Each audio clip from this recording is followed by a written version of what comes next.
Hi, everyone. Welcome to the Keeping Your Business Together in a Crisis live stream webinar series. Today is part 11, Selling Online and Boosting Sales. This series is produced by the Boulder Small Business Development Center to support businesses in Boulder County as well as the rest of the state through our TechSource program. We are one of 15 SBDCs in Colorado, and so if you're dialing in from Pueblo or the Springs or up in the mountains, you can go to coloradosbdc.org, and there's a map on the website. You can find your closest SBDC to help you with consulting that's confidential and at no cost. Everyone's doing workshops and trainings, and we also have several connections to resources to help you. Our center is hosted by the City of Boulder, and we're part of a fantastic group of local, state, and national strategic partners that can help you during these challenging times and beyond. Today, we are recording this session at 10 a.m. It's Wednesday, June 3rd. And please note, everyone is on mute. So if you have questions, you've dialed in, you have specifics, go ahead and put those in the chat. My co-moderator, Jamie Brandis, will go ahead and ask those questions to Sam after he gets done his presentation. We're also recording this session, so you'll get an email tomorrow with a link, and you can always go to bouldersbdc.com to see all of the webinars we've done over the last several weeks and watch those recordings as well. So at this time, I'm going to turn it over to Sam Gastro. He has been working with the SBDC for quite some time, helping as a presenter and a consultant, and he also has an amazing business. I'm always really excited to hear his stories about where he's been and what he's done. He's got some fun, always adventures in like Costa Rica and different places, and we're so happy to have him on board today. So, Sam, I'm going to turn it over to you. All right. Can you guys hear me okay? We can. All right. And you guys can see the Thriving with E-commerce screen? We can. All right. Well, good morning, everybody. Happy to do this. Definitely a new format. And yeah, let's see if we can get through the technical glitches of this, because I'm new to this presenting online. So just a quick introduction for myself. My name's Sam. I run an e-commerce business currently called My Gift Card Supply that I started in 2012. But I've kind of been doing e-commerce ever since I was like in high school. I started a shoe business that started off as selling shoes to my classmates, and then I transitioned that online with eBay. And the thing that I saw and that excited me about e-commerce in the very beginning was just how I lived in a small town in Iowa. Well, not a small-ish town in Iowa, but the sneaker market of the basketball shoes and the collectible sneaker market was very small in my hometown. And what excited me about going online was then I could reach a wider demographic. So the idea of e-commerce has always been something really exciting to me. I love the idea of just reaching everybody and everywhere. And my company now, My Gift Card Supply, we sell gift cards all over the world. We kind of have a focus towards the non-U.S. market, but I think it's really neat that e-commerce allows us to sell globally or nationally, whatever fits the product or fits your goals. So I'm really excited to share e-commerce with you guys and to help in any way I can. So I hope this morning is helpful to you guys. And please, there is a chat box. Please ask your specific questions. I'm sure whoever has any questions that someone asks, I'm sure there's other people that are in a similar situation as well. But don't worry about that. Ask your questions. And the slide that I have created is one that is kind of a little bit, it's kind of a summary. They're kind of talking points. I'll give my thoughts on it. I'm sure our group here this morning is probably varying in where they are in the e-commerce journey. I'm sure some people don't have a store, some people have a store. I did look through some of the list, and some of you guys have really nice looking stores. So it's a little tough to span that, but I'll try to cover a little bit of everything, and we'll get going. So We have an hour, and I want to hopefully get through this and then get to questions as soon as possible. So at any time, write those questions in. I believe Jamie is going to be collecting them and sharing them with me, and then we can talk about them. So I wish this was more interactive. That's the hardest part for me, is I can't see your faces and I can't see your expressions, and I can't see anything. So I'm kind of just here. So please ask questions, and that'll give me some interaction. So and of course, after the call, or after this call this morning, if you have any questions, reach out to SBDC. We can do a one-on-one via phone, Zoom, or what's this, GoToMeeting, or anything, whatever. We can make it happen. So happy to help. And yeah, that's about it. And we can get into it. All right. So the overview of what we're going to be doing today is going from everything from, if you don't have a store right now and you don't even know where to begin, we're going to cover that. And then we're going to go through sort of the process of getting some of those things set up after you choose a route to go. Some of the practices that may be beneficial or helpful in creating a good store or a good customer experience. And then lastly, I will talk a little bit about marketing, and after the store is up and running, or if you have a store up and running, some practices around or considerations to potentially reach more customers. So that's the sort of the pillars that we'll be talking about today. So yeah, let's get into it. It's so weird that I'm just there's no feedback, but we're gonna hang. Oh, okay, thank you. I have one person in here with me, but all right, so we'll cruise. So choosing a platform. If you already have a store, you've already chosen a platform, and that's perfectly fine. If you haven't chosen a platform yet, it's kind of a critical step in the journey in choosing the right one. They all are very similar. E-commerce in itself is, no matter what you're selling, the platform is generally the same. So, or the products and the services and the things that constitute the individual platforms. There's a few nuances, but generally speaking, you only have a few options to choose from for the big, I guess, the big companies that offer good solutions. So the first one is Shopify. You also have WooCommerce. You have Shopify again. You have Wix. You also have Shopify. You have Magento. I think one more. Oh yes, you have Shopify. So that's my joke. It's not sponsored by Shopify, but I skew so heavily towards Shopify because I think they have a fantastic product. As I've watched them over the last, I don't know, they've been on my radar for about 6 years now, and they've just continually impressed me with the way they innovate, their ease of use, their support system. I mean, they check all the boxes. They do a phenomenal job.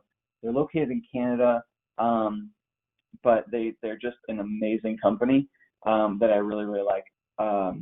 So anyway, my personal store is on WooCommerce. When I migrated to WooCommerce was about 6 years ago. There's also another platform that I forgot to mention on here called BigCommerce. They're in Austin, Texas, I believe, and they are very, very similar to Shopify. Between those two, they're very, very similar. I do think Shopify has a bit of a superior product, but nonetheless, I'm on WooCommerce. That's a platform that's based on WordPress. You also have Wix, and then you have Magento, which I thought I would mention it because if you're out doing research on what platform, you're going to see Magento being mentioned, and you might be curious about it. Magento is a bit of an enterprise solution, and it's very technically advanced as far as its capabilities, but also it's the learning curve is very steep for working with it. So I really wouldn't probably recommend Magento to too many people. So, but Shopify, WooCommerce, Wix, and BigCommerce are all in the same realm. You could say from a cost analysis, I would say they're also very, very comparable. Although sometimes it may not look like it because WooCommerce, people are going to say WordPress is free. WooCommerce is then also free, and there's all these plugins, and it's an open source software. But I can tell you as a WooCommerce store owner myself, you pay for a lot of those plugins, and you pay for the hosting yourself, and you pay for everything kind of comes a la carte, but nonetheless you pay for it. And at the time, I was on BigCommerce. I migrated 3 times. Migration is possible as well. So if you're on Wix or WooCommerce and you want to migrate, you can do it. A lot of times it might not be justified for the amount of work it is, but depending on what your needs are, if you are considering a platform switch, we could talk about that. Customers have done really well on Wix and these other platforms. So I don't think your success is dependent on your platform at all. I think generally speaking, the platforms just tend to make some things easier or more difficult depending on how tech savvy you are. So no matter what you are on, from the front-facing side of things, customers generally aren't going to be able to tell. It's really going to be just how much time it takes for you and how challenging some things are, or how challenging some of the platforms make things. So I hope that makes sense. Yeah. So anyway, I was on WooCommerce, and the reason why I brought up the pricing thing is a lot of times that's how people pick their platform, and that's what originally brought me over to WooCommerce. I was on BigCommerce, and Shopify and BigCommerce, the way that their pricing platform works is they'll charge basically on your volume. So if you're a small store, you're going to pay very little. And as you get big and you start doing big numbers, you're going to start paying a lot more money. But generally speaking, you're doing the business that supports that. And honestly, it gets a little bit justified because as I found out when I switched over to WooCommerce, that was supposed to be the low cost, kind of thrifty option. I ended up paying a very comparable price to what I would have been paying at BigCommerce, or what they were kind of switching over to start to tell me I was going to be paying in the next 6 months. So I was like, so anyway, I have been, that's all I'll say on that. But the Shopify pricing, and it's pretty comparable to the other ones, is starts at $29 a month. They do have the next tier, and about the only thing I can see worth switching from the next tier is they do drop your credit card processing fees. So you kind of want to just see how much you're doing in volume and see if that makes sense for you. And then there's a couple, minor feature sets. And they used to, abandoned cart recovery used to not be included in this plan. So that's now included now. And so really, it seems like the plan from basic to, I guess they're just calling it the Shopify plan, would probably be a solely volume-based decision. So anyway, that's all I will say about that on the pricing. So yeah, if you're having trouble deciding on which one, you can reach out to me afterwards or ask a specific question regarding that. I'd be happy to talk about that. But the basic thing that I just want to emphasize is success is definitely not dependent on your platform. It's more of just the technical back end. To the customer, they're going to see much of the same thing. So, all right, let's talk about getting online. Once you decide on the platform, you kind of have the 3 general structures. You got the look and the feel, what customers are going to see when they come to your site, how is it going to feel. Then there's sort of the technical side of uploading your product. So that's setting titles, doing descriptions, and sort of the things that are the product page, which I think personally, and I think most people find this in e-commerce, the most important part is your product page, because conversion rates are usually dependent on a really good product page. And so the conversion rate is simply means what percentage of customers are coming to your site and completing a purchase. And generally speaking, the more, there's general practices that you want to do, but as you know, and the way I often think about this is I try to kind of turn on my observer when I'm shopping online, and what sort of things stand out to me as like give me confidence, and what sort of things am I looking for to ensure that I trust this person I'm buying from. I made a purchase the other day from a site that I had never gone to before, and I try to, when I'm shopping online, if you are an e-commerce store owner, it's a good thing to be aware of, like, what are other people doing that I like? How are they posting their reviews? What things about their site make it easy, what things about their site make it difficult. So conversion rate is a very important factor. Another concept called friction is another one, and that's sort of like the hoops you have to jump through just to complete the purchase. So if you're going to a site, and let's say in the perfect scenario, a customer's coming to your site and they want to make a purchase, they're guaranteed they're going to make a purchase. Well, how much friction are they going up against to make that purchase? Do they have to create an account? Do they have to do any verification? Any sort of like steps or things along the way that's going to slow that down. I kind of define as friction. So that's sort of one thing to take into consideration when you are looking at your website and considering the customer's journey and how quickly they can just get what they want to get and then go on with their life. Everyone becomes happy. And then lastly, I'll talk about payments and checkout. And sort of that's just like what payments you can offer and my thoughts on that. So we'll get into that. All right, look and feel.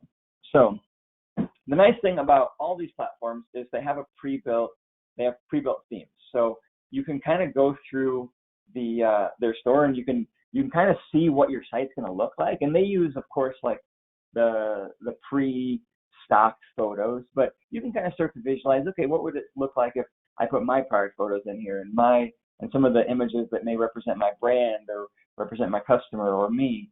And so you can kind of start to get a feel for that. There's a website called Canva that I really, really like a lot, canva.com. And that's really good for when you're sort of creating the look and the feel of your site. They have really nice, they have objects, they have these text, like the typography is like just all designed perfectly. I could probably show you real quick, but I'll just leave it up to you to go check it out. But if you need like banners designed or things like that, that site makes it so easy. Like within 15 minutes, almost everybody looks like a professional designer. So it's a really nice site. And unsplash.com is another site I really like for royalty-free images. So you can kind of like go for those lifestyle images that can kind of give your website a nice personalized feel and more like an on-brand feel. The one thing I'll say about choosing a theme and sort of going at it that way, if you don't have a strong technical backend or a strong technical background, try to get away with as little like customization as you can. Meaning like try not to have an image. I think a mistake that I often make and that I struggle with and when I do it this way is I have an idea of what I want my store to look like, and then I'll have a theme that gets kind of close, and then I'll try to like muscle it into the vision that I want, and it causes a lot of headache. And so I would say look at these themes and try to get something as closely as you can to what you want, and I would just encourage you not to be too much of a perfectionist on what the store is going to exactly look like, because sometimes getting it 80% can be really quickly done, and then taking it that extra 20% can take a lot of time, and it can be very tedious. And sometimes, in my case, since I'm not a professional designer, it takes me going to hire someone to do that. So you may have to. It may not look the exact way you want, but honestly, you can get 80% there by just using a custom-built theme, using some royalty images that kind of feel on brand, or even maybe your own that you've taken with your iPhone or whatever, and you can get there. So, and the customer that comes to your site, generally speaking, all the work for that extra 20% may not really be justified from the customer's perspective. So that's my overall viewpoint on the look and feel. So once you've gone into and you've selected your theme and you got the look and the feel, you want to get your products online. And so when you upload your products, I want to show you one thing real quick. So I'm not on Shopify, like I said, but I did kind of set up like this little dummy thing. So my site, I should have shown this earlier, but I can show it right now real quick. So we just kind of have some reference point. But my business is called My Gift Card Supply, and we sell gift cards. And so this is WooCommerce. And like I said, on the front end, nobody knows what store you're running. Even I can't even tell half the time when I go to like competitor sites or I'm reviewing a client site. it's not really apparent what platform they're using. And we've customized the heck out of this anyway, so you'd never be able to tell what we're using anyway. But nonetheless, I created a store on Shopify because I'm also kind of exploring Shopify as a potential migration. That's a whole nother story. But at any rate, I got another test site called Get Digital Gifts that I'm just playing around with. And it looks like this. But when the product, so this is when you upload a product, you have like the title, you have the description, and a couple things that a lot of you are probably familiar with. But if you're not familiar with it, it's literally just like very straightforward. You set the title, you set the subscription. You can even set variable settings, like if you have different sizes or different things like that. So it's very nice. And so you have the product, title, and description. Now, my thoughts on the title is it should be succinct, but it should also include obvious descriptors. So one example, I'll use my friend as an example. Her name's Kim, and she started this website like 4 or 5 months ago. And she literally had no idea about e-commerce. She started making these candles, and then she got a Shopify store up and running. And she's had some success with it. It's been pretty amazing to watch her grow this and to see it kind of take off. But the one thing is, so when I say like the part about being succinct, but including the obvious descriptors, now here she has the title Dreamwalker. Now my only critique of this is, and I haven't talked with her about this, but I'm actually meeting with her later today, is it just says Dreamwalker. So as this shows in Google, unless this got changed, but let's see how this goes. If it will show me.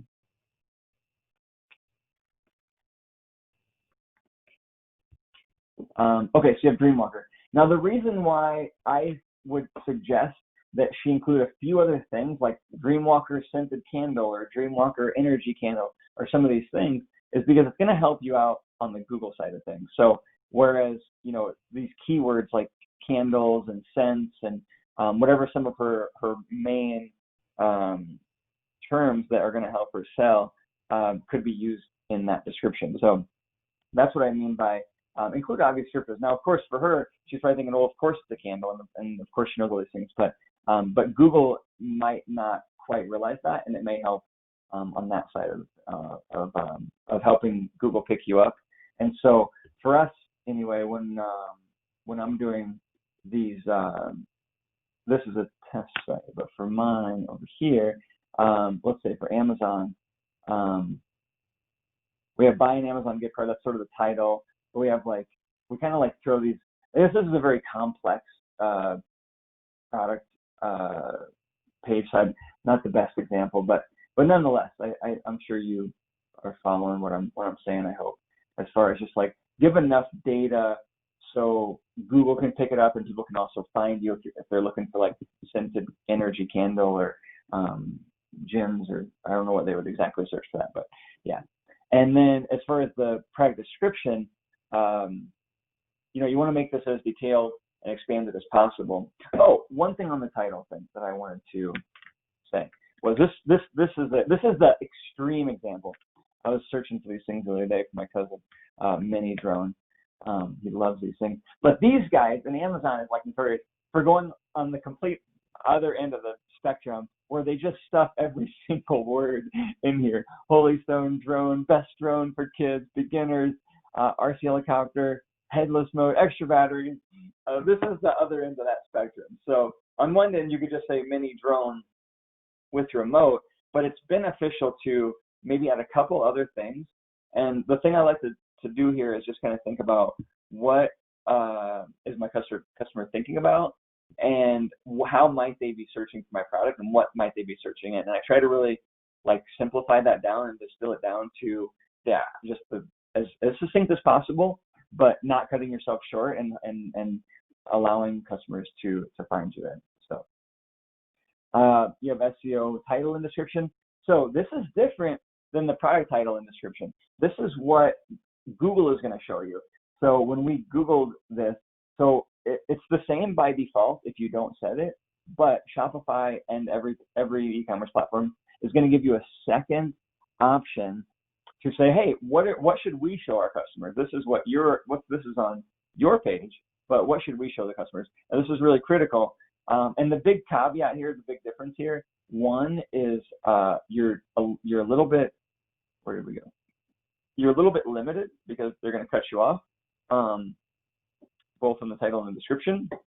But the main difference for this part is I like to include the marketing into this part. So you can see on the CBS gift card product, I digitally delivered via email, and I sort of like made it a little bit of an elevator pitch. So that way, when you're on this site and you're searching for something, you can kind of see a few things that may stand out that hopefully are going to draw you in. So you might want to include a few things like free shipping, located in the United States or Colorado based, depending on your product, and what's going to appeal to your customer. I would really sort of drive these things home here, and sort of kind of like try to like, emphasize some of your product offerings that are going to encourage someone to click on that one versus, the other people on the page that they're on. So, and then images and optimization. Yes. It's Susie. Just a quick question. So, because I think these are really important, the descriptors. Do you know like how many characters you have, or do people just test it out? Is there a way to find out how much? Yeah. That's a great question. So actually, Shopify here says that there's 70 on the title and 320 on the description. Google is always changing and they're always evolving, and rarely does Google explicitly tell you how to play within their rules. Google likes to kind of keep their algorithms and the way they do things a little bit of a secret because they don't want people manipulating. But I would say that's a general good practice. 700 or 70 for the title and 320 for the description. And also, the one thing that I noticed on this is, check this out. Even Shopify has a little bit of a miscalculation here because, that's not even going to do it. If you'll notice, so on this here, I am only using 56 of 70. So you say, okay, I'm good. And then when I noticed, I came here, and they actually even changed this a little bit since the last time I looked at it, which was literally like a day ago. But see how I'm getting dropped off via email ... Now, that's so fascinating. I can't even show the point that I was going to make, but it's perfect here. But what Shopify did to this page by default was they added an extra dash, and they added my business name. And so it actually made it more lengthy than I think it is. And so when I came here yesterday, and like I said, Google's always changing, so you kind of have to, you want to kind of every once in a while go through and just see how things are looking.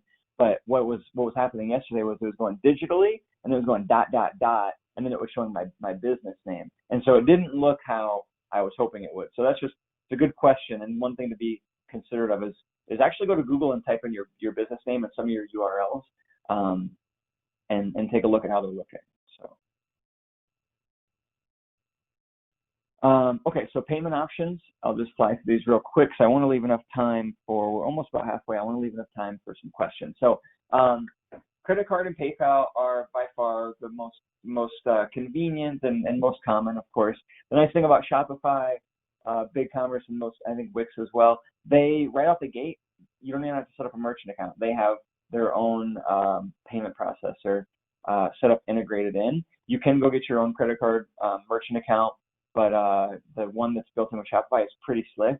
And the nice thing about using that one is it saves your data. So if a customer completes a purchase on one Shopify store and they come to yours, Shopify already has their payment information stored. So I actually am starting to like when I come across a Shopify store because it's like bing, bing, bing, the checkout's a lot faster. PayPal, of course, you can go open a PayPal account. And on the PayPal options, on the payment options, you can offer multiple options and then allow the customer to pick what they want. I think you'd be perfectly fine just offering credit card. Some people, and then probably PayPal you might be able to pick up a few more customers because sometimes people have money in PayPal that they want to spend, or that's often the case with a lot of my customers. They have money in PayPal and they want to spend that money, so they want to use that money. Adding things like Amazon Pay and Google Pay, those are just more options. I haven't seen that they increase convenience or anything like that. It just seems like another option. There's no harm in offering those, but I haven't really seen like an uptick in conversion rate by adding those options. There is a company called Affirm that offers monthly payments that I think is kind of slick. I haven't used them personally, but I've talked with some friends that do use them. The nice thing is like the customer can then make a payment, can buy the product and then make payments over like 4 months. You receive your payment right away, and then Affirm kind of on the back end does the collection side of it. So you get paid the same. I'm not completely familiar with their payment structure. I'm sure they take a little bit more of a fee, but if you have a higher ticket item or you think that could be beneficial for your customer base, that's an option then. So, all right, marketing. Marketing overview, we're going to talk about organic search, email, and paid advertising. So, organic search, if you have a brick and mortar, you're probably familiar with Google My Business. This is probably one of a critical step if you do have a brick and mortar business, and that allows you to have this sort of this widget here, and it allows you to give Google your exact information, what your hours are. They're doing some new things with COVID for some businesses that allow you to tell you like curbside pickup, delivery, dine-in, what's available. There also, I saw in an article yesterday that Jamie sent me that they're allowing customers to, or allowing you to how do I put it, have a preference for a delivery service. You know, you have like Grubhub and or DoorDash and Hungry Bus and all this. You can actually like say which one you prefer that's best for your business, because maybe one is charging you less perhaps. And then lastly, a thing that Google My Business just rolled out for the COVID season, if you want to call it that, they are allowing like this support thing. So you can actually like buy a gift card, and it says like, it's like this thing that says like support my business. I will send out a link on that. I think I included it in this thing. Let's see. I didn't put it here, but I'll put a link to the how-to on that. But it basically is like just a support link that allows your customers to buy gift cards and support your business in that way, and it kind of just puts it right front and center. So kind of cool. Blog writing for the organic search. So writing informational or tutorial articles that were picked up by Google. So this is really, really great to as far as for acquisition. So writing a tutorial, writing a how-to, sort of writing any blog articles that will be picked up by Google, and that's going to help people come to your site. It's going to help gain some awareness. It's probably still one of the biggest ways you can really help your organic presence. So just kind of brainstorming on like maybe like 5 or 6 topics that you could write about in length, and then try to write like maybe like a page or 2 on that and provide some value there. And people are going to inevitably then find that, and then you can then kind of start to do your marketing and inform those people about your product. So and then backlinks are also another way that can really, really help your organic presence. And these are just when other websites link to your website. And a couple of ways that I found for some easy backlinks are the people that you work with already. So if you're buying things from people, or you're working with people, also maybe friends have blogs and things like that, just having those backlinks, even if it's on like some sort of that doesn't even necessarily need to be front and center.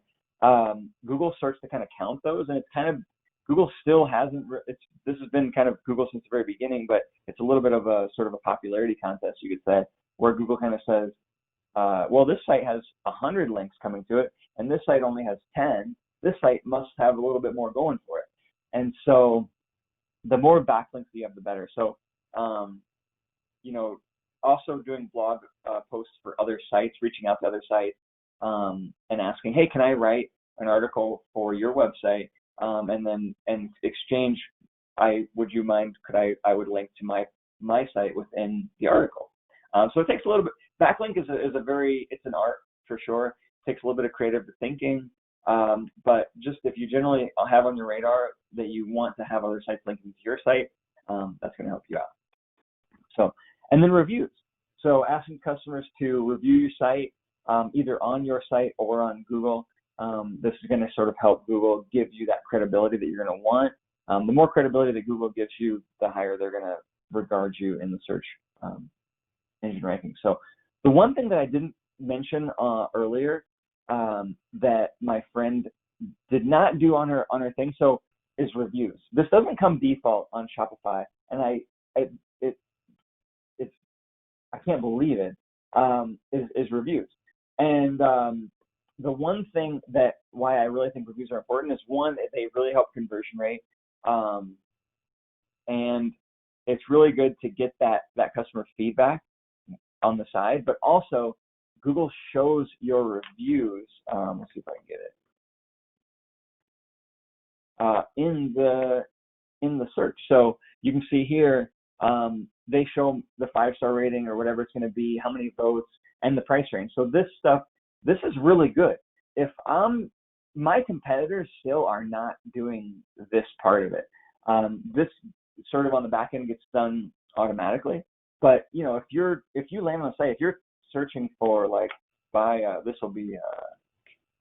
Hulu gift card. So PayPal's not doing it, Walmart's doing it, Target's doing it, we're doing it, Kroger's not doing it. But you can kind of see how it just helps you stand out a little bit versus the one who doesn't. So if you're just comparing Hulu to us, I guess that's not a buy page, but if you're comparing Hulu to Kroger, us to Kroger, we're standing out a little bit. So reviews are really, really critical. So I just wanted to, that was like a little aside that I kind of forgot, but there's a plugin. I will also link that one to the email that goes on after this, but make sure you're doing reviews and then double check that they're showing up on Google.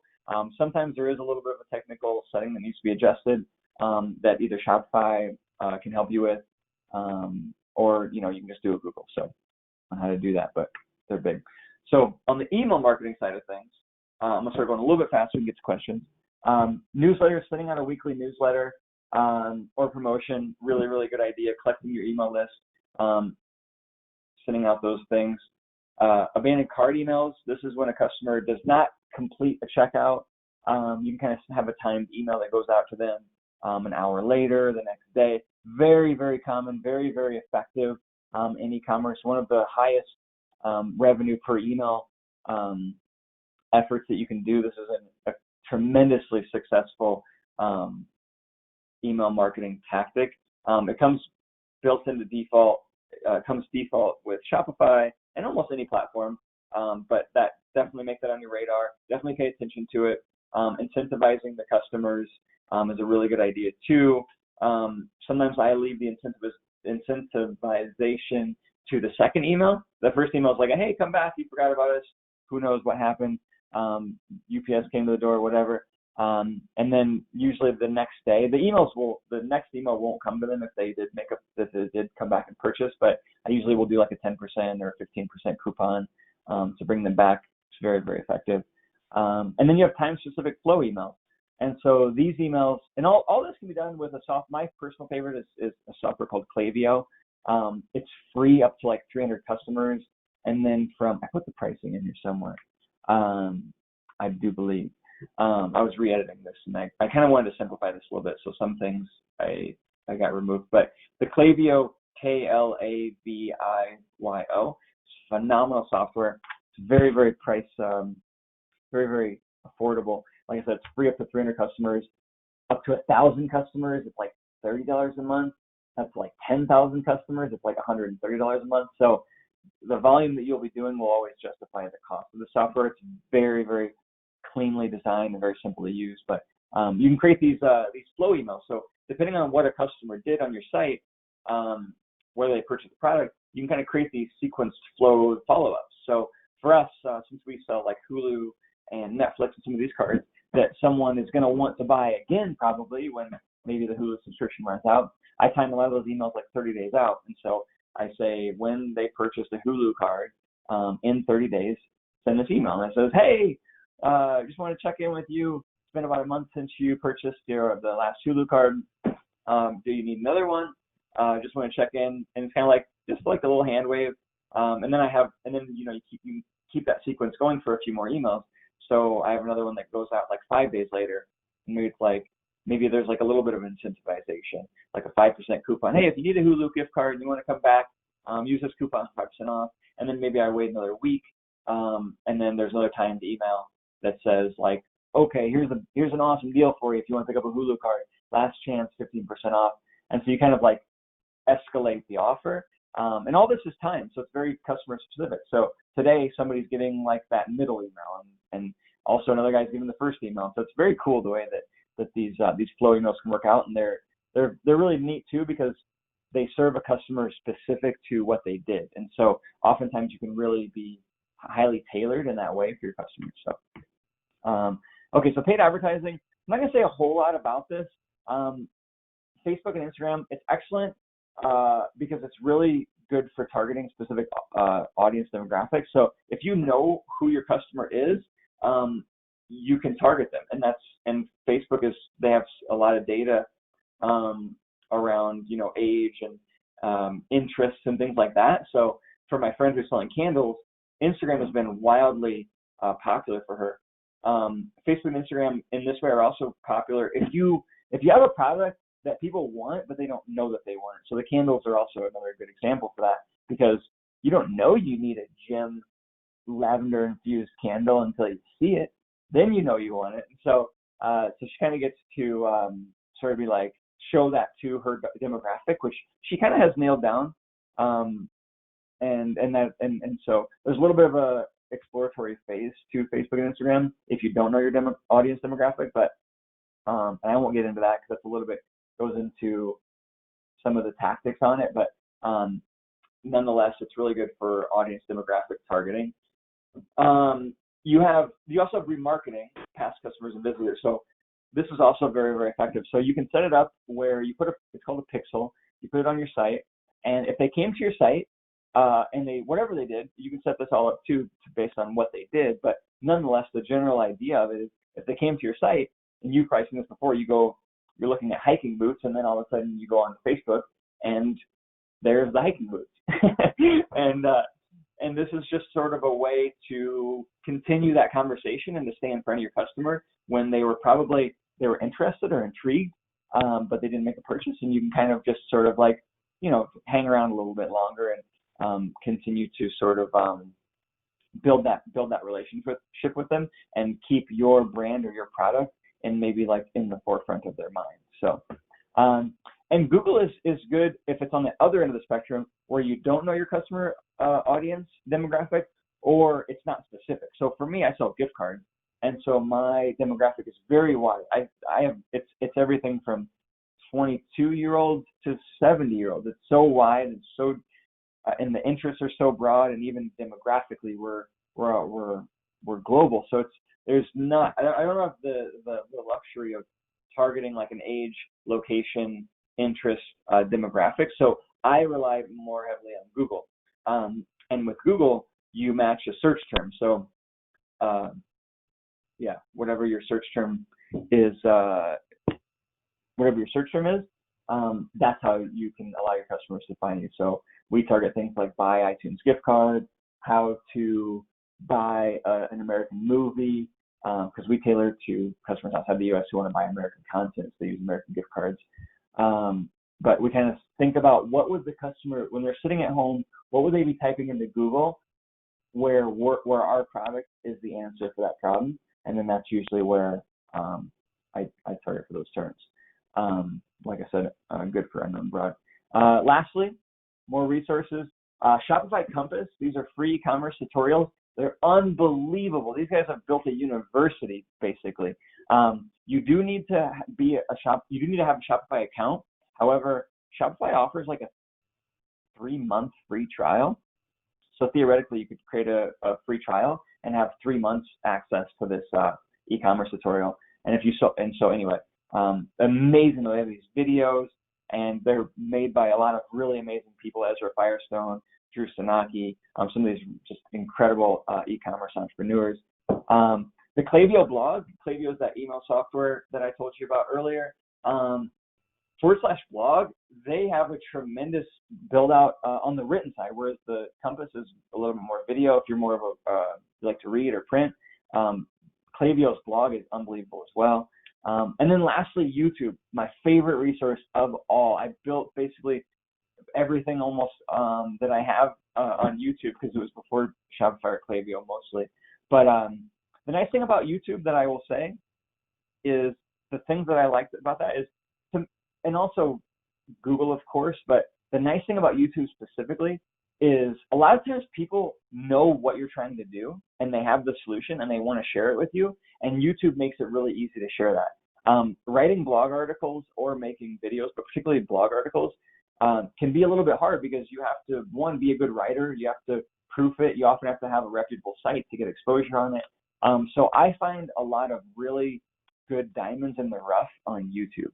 And it's usually just some guy on his couch talking about what he did to solve this problem. And like, oh man, so many times I'm like, thank you, stranger in Connecticut, for getting recorded for 5 minutes and helping me through this. So that's YouTube, a resource that should not be overlooked. But anyway, so we have 15 minutes, a little less time than I'd hoped, but let's get some questions. Awesome. Thanks so much, Sam. I think there's a lot of really great information, so we really appreciate you doing that. And I know it's difficult for you to do it without seeing people's facial expressions, so thanks for sticking with it through all of that. So we do have some questions coming through. Okay. One is, when Google displays your website, it currently shows subpages as boxes, but not shop. Is there a way to force that? It shows, what is it? Sorry. He's saying it shows sub pages are boxes, but they don't show shop. They don't show shop. I'm not entirely clear on the question. I think he might be referring to these things that go under this, or she, or whomever. Yeah, you just said yes. Yes. Okay. So I think it's with yours. It's showing shop, but his isn't. So how would he go about making it do that? This is, in my experience, please reach out to me afterwards and I will do more in-depth research on this. My experience with this is, and this is honestly, this version is the first time I've seen this. Google tries to do these automatically. There is a thing called schema markup, and schema markup is a way. Neil Patel is also a really good resource. He's a very knowledgeable marketer. But schema markup allows you to kind of say what goes under here. Largely, Google, in my experience, has been they decide what does it. And just by looking at this, I can tell that these are our 6 most popular pages. So I think it's a little bit of Google's going to ultimately decide. You can't ever force Google. Google does what Google wants to do, but oftentimes Google will let you make suggestions. I will, if you, so the person asks a question, reach out to me. My email is samgastro@gmail.com, or you can reach out to the SBDC. We can schedule a call. I will look into this a little bit more specifically for that question. And for my site, this has always been something that Google has done automatically. So yeah. Okay, thank you. So this person is asking, what tips do you have for businesses that have both a physical store and an online store? Well, I don't have a physical store, so I'm a little bit at a bit of a a disadvantage to give you really good advice there. The nice thing is I think that it could help justify I don't know if I'm qualified to answer that one because I don't have a brick and mortar. But e-commerce, I think that the nice thing is with brick and mortar, a lot of your overhead that is on the back end of an e-commerce store is already covered. So you already have staff, you already are holding product, and you already have like all the business structure to it. So having an e-commerce store and having some exposure there and generating sales online is just like sort of frosting on the cake, in my opinion. And I think they could play really nicely together too, because also you have people sitting by the phone, so you can put a big phone number at the top of the website, which people love. It really helps conversion rate. So I would say the best way for brick and mortar and e-commerce to play well together is to leverage all the assets of the brick and mortar to your e-commerce, be it support, and of course like shipping and inventory and some of those things. The last thing I'll say on that is you do have POS integration. Now, I don't know, I'm sure this is very specific to each business, but you can integrate those backends. And I'm sure if you're using a popular POS or inventory management system, I'm almost certain it hooks up to all the major e-commerce platforms. So you could certainly hook up your inventory to be synced together. And that way, when a sale happens in store or online, they reconcile, and you're kind of leveraging the most out of your inventory that way. Great, thank you. So this person is asking, would you speak a bit more about product description versus SEO product description? Yeah, so product description is really, she did it really well. So product description is like the long form, I consider it the long form sales page. Give all the information, and she did a really great job here. She includes the profiles, the floral profile, what gemstone is in there, some just really all the questions you can have. And I really don't think you can overdo this. Give as much information as you can. Include for this part of it. This is the on-site description. You can include FAQs, past. You could even go with snippets of what customers have said or their experiences. Make suggestions. You really get very boisterous in this area and very expansive. Now for the search engine part, you only have, let's say, Shopify is saying you only have 320 here, and you wouldn't want to necessarily get into all that here. You want to, because this is what somebody is going to type in when they land on Google. So you want to now let's see. Now this is also let's see what you can't control Google. They're going to show what they want to show, but oftentimes they will show you what you ask them to. And in this case right now, they are showing what I want them to, which is buy a Hulu gift card and receive it quickly via email anywhere in the world. PayPal and major credit cards accepted. Stream Hulu in any country. Now this was really like the impetus. I really wanted sort of these critical things on there that are going to say, okay, this is what I'm looking for, because people are making distinctions on what are they looking for and what not, and that's where you want to sort of like include any important pertinent information that is going to basically tell the customer on the Google site that this is what I'm looking for. And so yeah, I kind of consider it marketing text a little bit, or sales text. It's kind of if you only have 2 sentences that you got to tell a prospective customer, if they kind of come to your store and they stick their head in the door and they're saying, hey, what are you? And you only get to tell them 2 sentences, what are you going to tell them? That's kind of the general framework that I structure that text around. Great, thank you. So another question is, how do you build trust to your customers to buy from your site? Such a great question, and so critical for us. Reviews are really, really big. So our Hulu page, reviews are the number one. So they're always towards the top. Customer reviews, getting reviews from customers. And if you have an existing store and you have customers already, really, really go for getting reviews. And if you only have a couple customers and you're just getting started, I would even go as far as like calling them and asking them, hey, would you mind just telling me what your feedback is and would you mind if I quote you on a sentence or two? Yeah, reviews are just, with online shopping, they're just absolutely pivotal. And building trust. I think when I'm shopping in a store, I like to, I look for certain things like BBB is, I think younger shoppers aren't as privy to BBB, but things like the phone number being on the website. We're international, so I wish we could put a phone number. We are looking at WhatsApp, but I would say putting a phone number, putting the trust seal badges, like by default, Shopify does this towards the bottom. Yeah, they put these badges down here.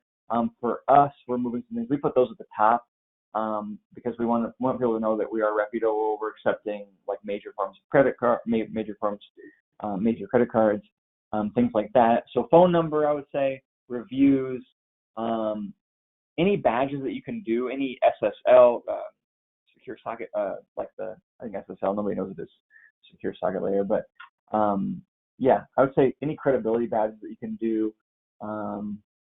Those would be probably the top three that come to my mind. There's certainly more, but that's such an important framework to have, because people coming to your site may have never heard of you. Maybe they land from Google and they want to know, who are you? And if you land on this site, and this is really cool too, that she has this sale. I think this also helps credibility, even as simple as it sounds, because how she's saying that there's this current sale going on right now. And so when I go here, if I'm coming from Google, a lot of times I'm like, was this site set up 4 years ago? Is it still rocking? Now she doesn't have reviews, which I'm going to hopefully encourage her to do that today.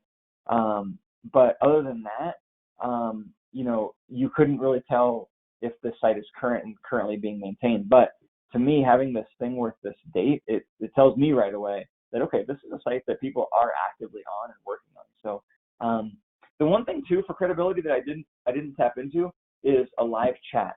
I won't get into this a whole lot, but live chat down here, having somebody able to write and into you, to me, we don't have this as a live chat right now, so it looks like they're out at this very moment. But live chat can also be a really nice way to build that trust and ensure credibility.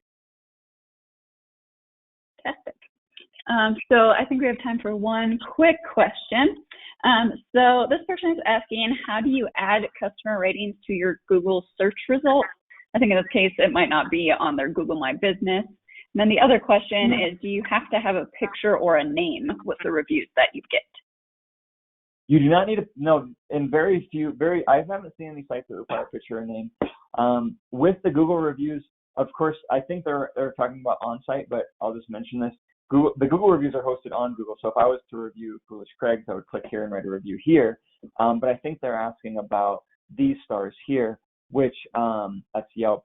But that's done automatically. So when you install that plugin for Shopify or whatever, it's through the schema markup that we talked about earlier that you show that data to Google, and then they pick it up on the back end. So you really don't have to worry about it. As long as your site is using a modern app for reviews, you should see those show up on Google. They might not show up instantly, but they will show up on the back end through that Google schema markup.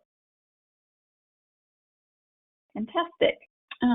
So thank you so much, Sam. I want to make sure that we end on time, but people can follow up with us. If you just go to bouldersbdc.com, there is an area to request consulting. We can get you connected to Sam there. Also, for the statewide network, if you are not in the Boulder area, it's coloradosbdc.org.